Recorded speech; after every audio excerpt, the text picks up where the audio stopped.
পুরসভা শহরের সমস্ত সাইনবোর্ডে বাংলা ভাষার সাইনবোর্ড লাগানো, সাইনবোর্ডে বাংলা লেখা বাধ্যতামূলক করেছে। 30শে সেপ্টেম্বরের মধ্যে কাজ করতে বলা হয়েছে। পুজোর মাস, প্রবল কেনা বেচার সময়, এর মধ্যেই দোকানে সাইনবোর্ড বদলানো কতখানি সম্ভব জানি না। তৃণমূল পরিচালিত পুরসভা চলছে প্রায় 15 বছরের বেশি সময় ধরে, বেশি প্রায় 20 বছর ধরে। তার মধ্যে কেন এ কাজ করা হয়নি এ প্রশ্ন উঠতে পারে। হঠাৎ করে এখন বলা হয়েছে সাইনবোর্ড সমস্ত বাংলা করতে হবে। আমাদের মনে পড়ে যাচ্ছে যে অতীতে বামফ্রন্ট আমলে যখন বিকাশ ভট্টাচার্য মেয়র ছিলেন কলকাতার, তখন একবার এই উদ্যোগ নেওয়া হয়েছিল, কিন্তু সেবারও বিরাট যে সাফল্য এসেছিল সেরকম কিছু নয়। এই যে সরকারিভাবে, মানে পুরসভার উদ্যোগে, প্রত্যক্ষ তো সরকার নয় কিন্তু শাসক দল পরিচালিত পুরসভার উদ্যোগে হঠাৎ করে বাংলা ব্যবহার নিয়ে এত হইচই, তার কারণটা কি? রোজকার কাজে, অফিসে, কাছারিতে, আদালতে, দোকানে, কেনাকাটায়, ব্যবসা বাণিজ্যে, হাটে মাঠে কি বাংলার ব্যবহার খুব বেশি হচ্ছে? বাংলার ব্যবহার সন্তোষজনকভাবে হচ্ছে?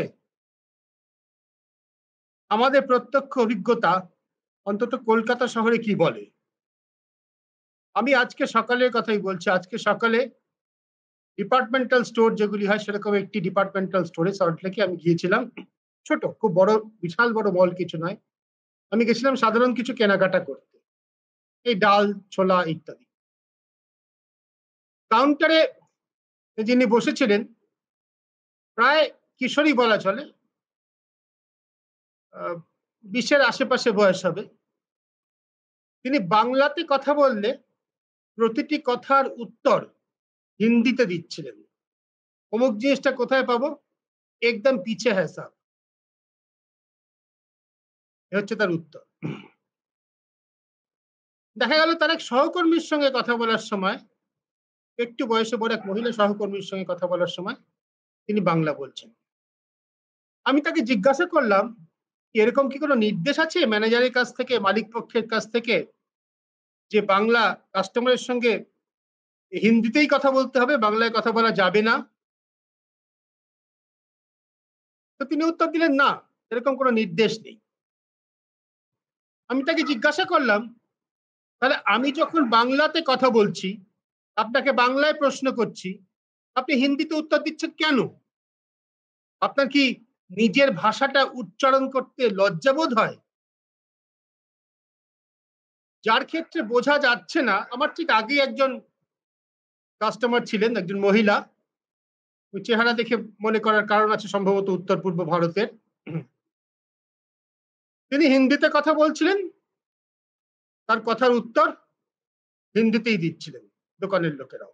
সেটা স্বাভাবিক, অন্তত স্বাভাবিক বলে আমরা মেনে নিয়েছি। দেশের অনেক বড় শহরে কিন্তু এটাকে স্বাভাবিক বলে মানা হচ্ছে না।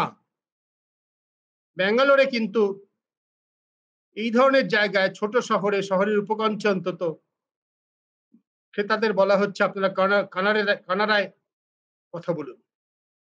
যাই হোক, কলকাতাতে অন্তত এখনো পর্যন্ত এটা আমরা মেনে নেওয়া আছে, হিন্দিতে কথা বললে হিন্দিতে উত্তর দেওয়া যায়, হিন্দিতে প্রশ্ন করতে পারবেন দোকানে। পরে অবশ্য কথাবার্তা বলে জানা গেল যে তিনিও কিছুটা অন্তত বাংলা জানেন, বাংলা বুঝতে পারেন। তাহলে আমরা কেন হিন্দির ব্যবহার করছি? এ প্রশ্নের সরল উত্তর হচ্ছে, জাতি হিসেবে আমরা বাঙালিরা আত্মমর্যাদা বোধ হারিয়েছি। আমাদের স্বভাষীরা, বাংলা ভাষায় কথা বলেন যারা, তারা যখন দেশের অন্য জায়গায় পীড়িত হচ্ছেন, তখন তা নিয়ে আমরা রাজনীতি করছি, সব দলই রাজনীতি করছে। কিন্তু সেটা আমাদের বাঙালিদের এই বোধে তাড়িত করছে না এখানে পশ্চিমবঙ্গের মধ্যে আমরা বাংলায় কথা বলবো, বেশি বেশি করে আমরা বাংলা ভাষা ব্যবহার করব, তার কোনো লক্ষণ দেখা যাচ্ছে না।